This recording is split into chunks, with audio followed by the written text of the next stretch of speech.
যাচ্ছি গো গিন্নি। এই কতদিন বলেছি না বেরোবার সময় যাই বলতে নেই, বলতে হয় আসি। হ্যাঁ ওই একই হলো, যাওয়া আর আসা। এই নিয়েই তো জীবন। আসি গো গিন্নি। হ্যাঁ হ্যাঁ, এসো এসো, দুর্গা দুর্গা দুর্গা দুর্গা।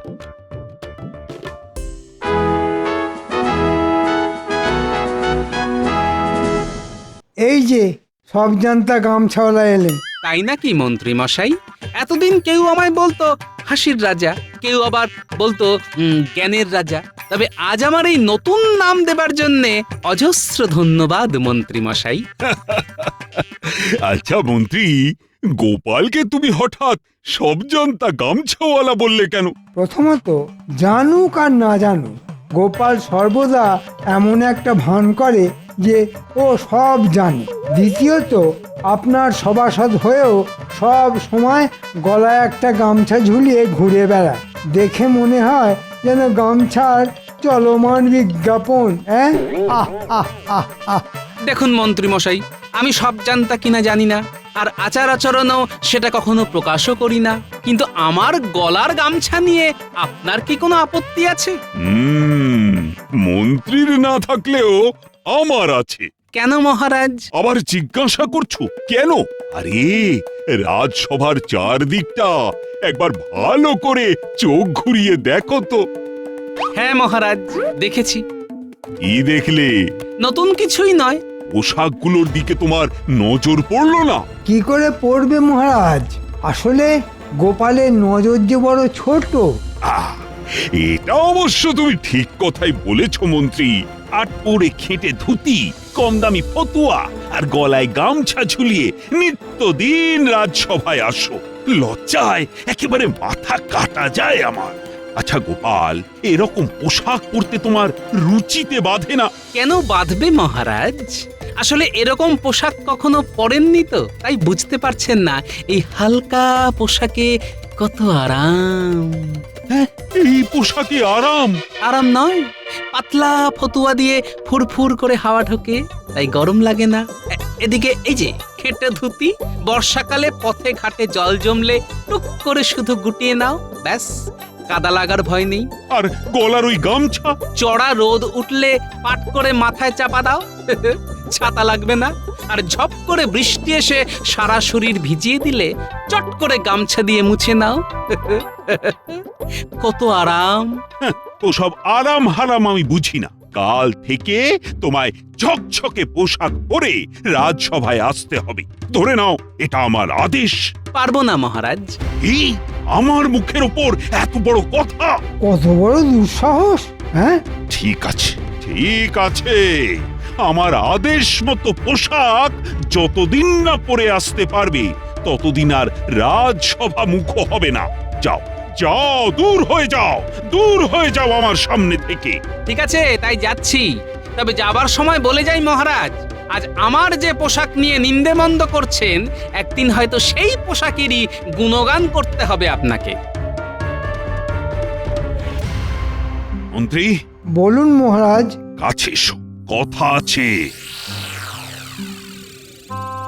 কি গো, ঠিকঠাক কাজ হবে তো? দেখুন না কি করি। কিরে, পারবি তো? ঠিক পারবো। তাহলে ওর পেছনে ছায়ার মতো লেগে থাক। ঠিক আছে।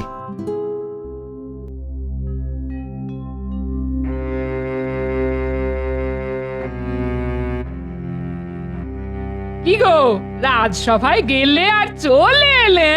না গো গিন্নি, আসলে মহারাজ আমাকে রাজসভা থেকে বের করে দিলেন। ও মা, সে কি কথা গো? কথা নেই বার্তা নেই, হঠাৎ বলে কিনা কাল থেকে আমাকে জবরজং পোশাক পরে রাজসভায় যেতে হবে। সে কি, কেন? আমার এই পোশাকের জন্য নাকি মহারাজের মাথা কাটা যায়। যত সব। তা তুমি কি ওইসব জড়ি টড়ি দিয়ে? পাগল, ওইসব জবরজং পোশাক আমি কিছুতেই পরতে পারবো না। তাতেই মহারাজ ক্ষেপে গিয়ে আমাকে রাজসভা থেকে বের করে দিলেন। তার মানে তো ঠিকই ধরেছ গিন্নি, আমার চাকরিটা মনে হয় গেছে। এই চাকরি যাওয়া মানে তো বেতন বন্ধ। আরে বেতন বন্ধ হলে আমাদের চলবে কি করে গো? তুমি অত ভেবো না তো। আরে কয় বিঘা জমি তো আছে নাকি, সেই জমিতে চাষ করে খাবো। তুমি পারবে? ঠিক পারবো। এতদিন মাথার কাজ করেছি, এবার না হয় খাটুনির কাজ করব। কোনো কাজই ছোট নয়, বুঝলে?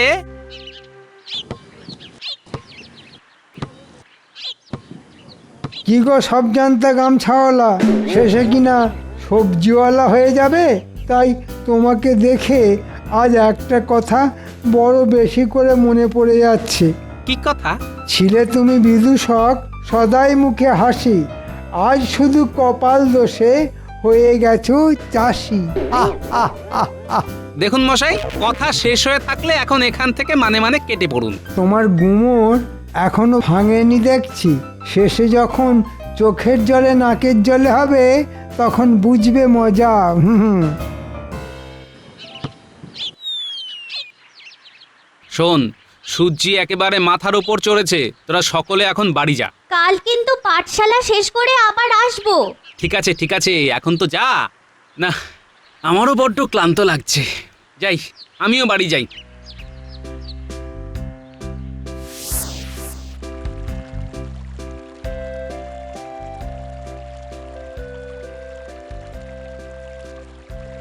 বাহ, কি সুন্দর তকতকে জল।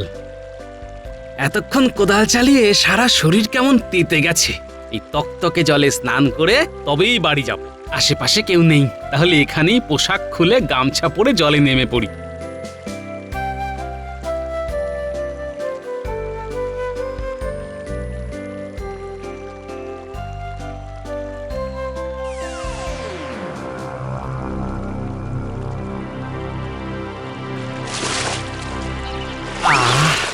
কি ঠান্ডা জল, টলটলে জলে থলথলে ভুঁড়িটা ডুবিয়ে কি আরাম। আহা, এ কি?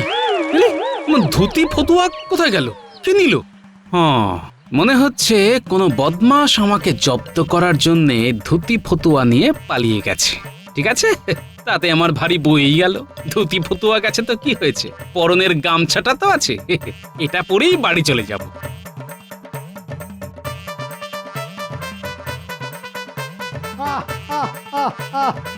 সাবাস সাবাস, দারুণ কাজ করেছিস। এ কি বলি, পরনে শুধু গামছা কেন? ধুতি ফতুয়া কোথায় গেল? স্নান করতে পুকুরে নেমেছিলাম, সেই ফাঁকে কোন হতভাগা এসে তোমায় গামছা পরিয়ে দিয়ে চলে গেল। হায় হায় হায়, চাকরিও গেছে, এখন ধুতি ফতুয়াও গেল। কি করবে এখন? দাও তো, এখন পেট ভরে চারটি ভাত দাও দেখি। কথা ছিড়ি দেখো, পরনের পোশাক চলে গেল আর ইনি পেট ভরে ভাত খাওয়ার কথা বলছেন। হ্যাঁ বলছি তো, এখন ভাত খেয়ে ঘুমাবো, তারপর যা করার কাল করব।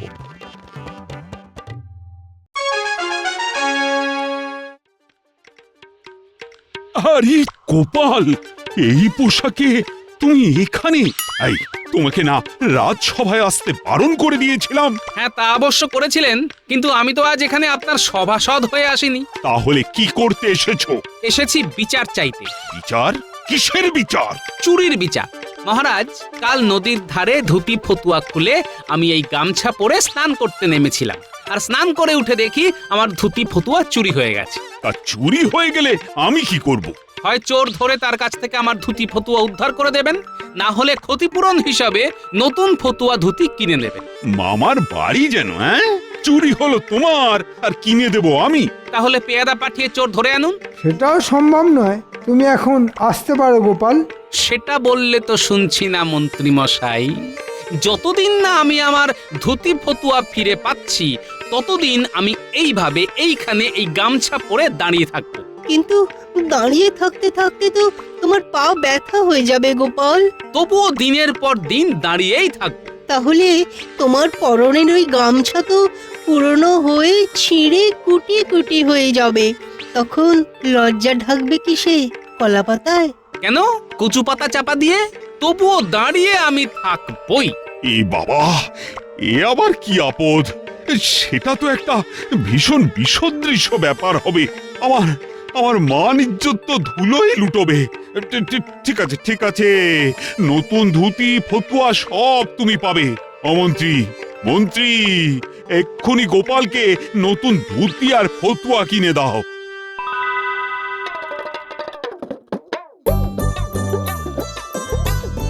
গিন্নি, ও গিন্নি, আরে কোথায় গেলে গো? ও মা গো, গেলে শুধু গামছা পরে আর ফিরে এলে নতুন ধুতি ফতুয়া পরে? কে দিল? গামছা পরে সোজা চলে গেলাম রাজসভায়। আর রাজসভার মধ্যে আমার সেই অর্ধ উলঙ্গ রূপ দেখে মহারাজ কিনে দিতে বাধ্য হলেন। বাবা, আমি হলাম গোপাল ভাঁড়, আমাকে জব্দ করা অত সহজ নয়। দাও দাও দাও দাও দাও, ভাত দাও, ভাত দাও, বড্ড খিদে পেয়েছে। মহারাজ, এটা কিন্তু আপনি ঠিক করছেন না। কে কি পোশাক পরবে সেটা তার নিজের ব্যাপার। এই নিয়ে গোপালের সঙ্গে বিবাদ করাটা কিন্তু মোটেও উচিত নয়। একদিনের জন্যও অন্তত ঝকঝকে পোশাক পরে রাজসভায় আসতে তো পারতো। তবে গোপাল রাজসভায় না এলে আপনারই কিন্তু ক্ষতি হবে, এই আমি বলে দিলাম।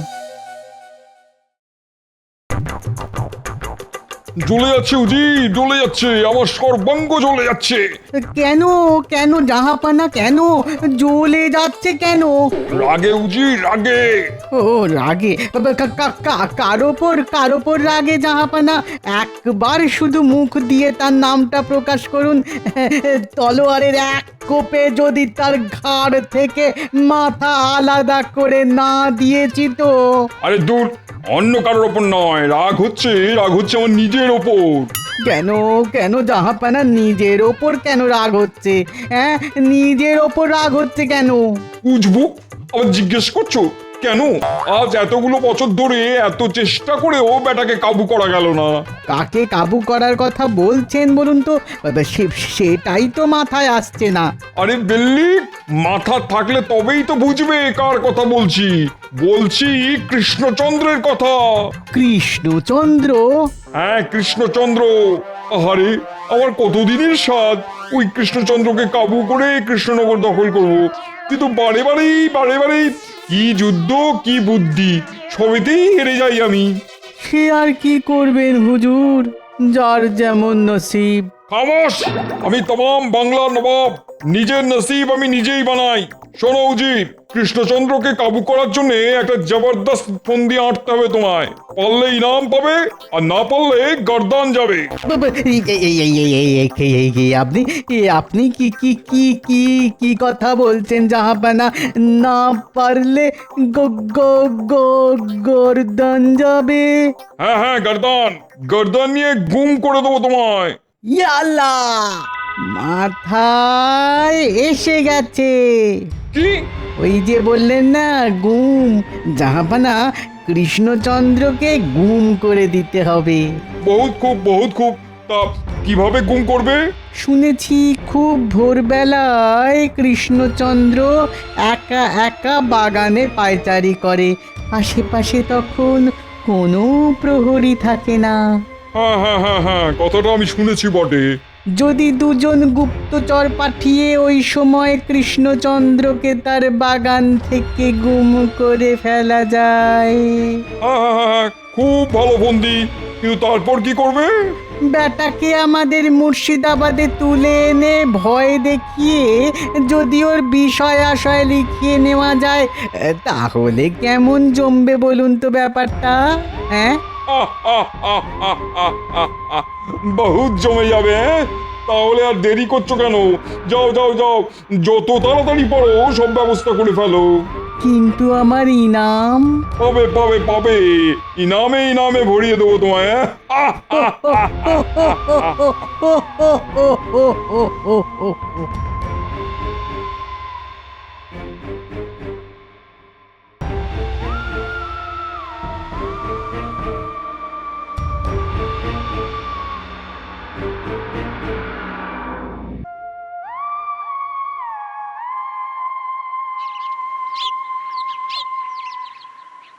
বুঝলি পুঁটি, কদিনের মধ্যে মাটি কুপিয়ে আজ বীজ ছড়িয়ে দিলাম।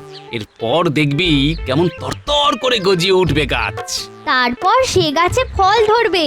আর সেই ফল বড় হলে বাজারে গিয়ে বিক্রি করে আসবো।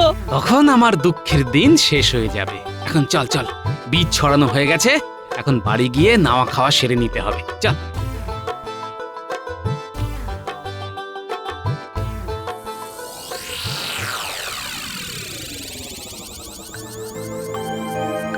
শোন, মহারাজের আদেশ মতো জমিতে ছড়ানো সব বীজ এমনভাবে ওলট পালট করে দিতে হবে যাতে একটা বীজ থেকেও গাছ না বেরোতে পারে। ঠিক আছে মন্ত্রী মশাই, কোনো চিন্তা করবেন না, সব হয়ে যাবে।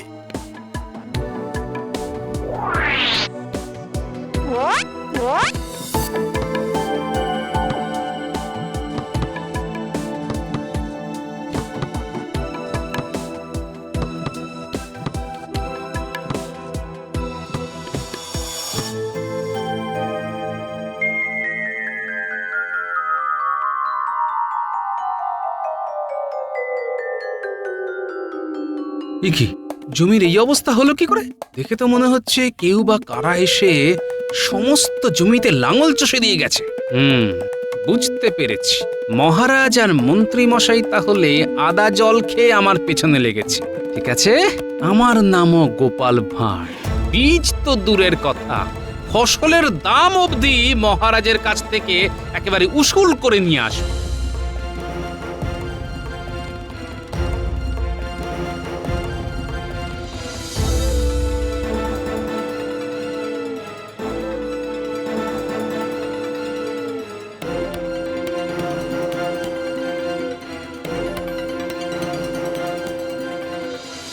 কি ব্যাপার, পথ আটকে দাঁড়ালে কেন? রাজবাড়ির ভেতরে ঢোকা কিংবা রাজসভায় যাওয়া তোমার বারণ আছে। তাই নাকি? তা কার আদেশে? মহারাজ আর মন্ত্রী মশাইয়ের আদেশ। তার মানে আটঘাট বেঁধেই সব করা হচ্ছে। আচ্ছা ঠিক আছে, আমি তাহলে ফিরেই যাচ্ছি। আমাদের কোনো দোষ নিও না গোপাল দাদা। না না, তোমরা আর কি করবে? তোমরা তো সব হুকুমের দাস।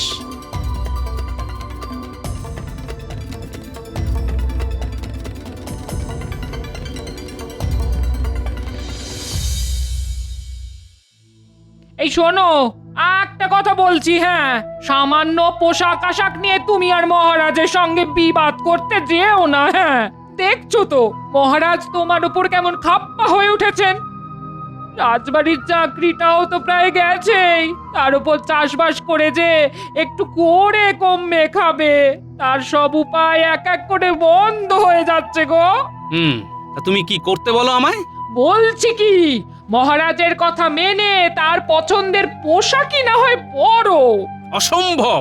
কারো অন্যায় আবদার মেনে নিজের পছন্দের পোশাক আমি কোনো মতেই পাল্টাতে পারবো না। এই আমার শেষ কথা, ব্যাস। এই দেখো, দুম করে রেগে গিয়ে ঘর থেকে বেরিয়ে চলে গেল। হায় ভগবান, এই গোয়ার গোবিন্দ মানুষটাকে নিয়ে যে আমি কি করি।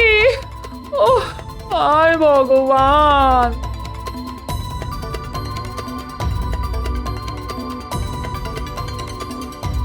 কাল রাজসভায় ঢুকতে দেয়নি, কিন্তু মহারাজের বাগান তো আছে। আজ বাগানে ঢুকে মহারাজের সঙ্গে একটা হেস্তনেস্ত করতেই হবে।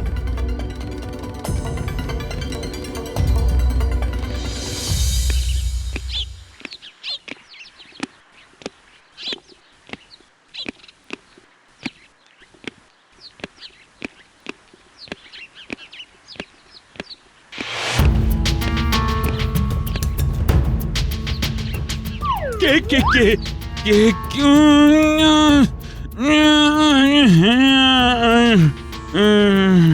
আরে এরা কারা? মহারাজকে এভাবে টানতে টানতে নিয়ে যাচ্ছে কেন? নিশ্চয়ই কোনো গোলমাল আছে। এই তোরা কারা? মহারাজকে এভাবে টেনে নিয়ে যাচ্ছিস কেন? বেশি কথা বললে মেরে টাক ফাটিয়ে দেবো।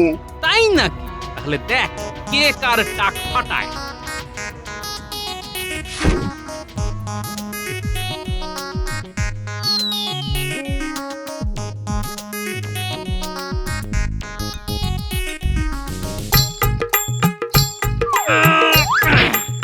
বাপরে বাপ! ওরে নাক পেটে গেল, নাক পেটে গেল। রক্ষী, রক্ষী, রক্ষী, এক্ষুনি এই বদমাস দুটোকে দড়ি দিয়ে বেঁধে ফেল।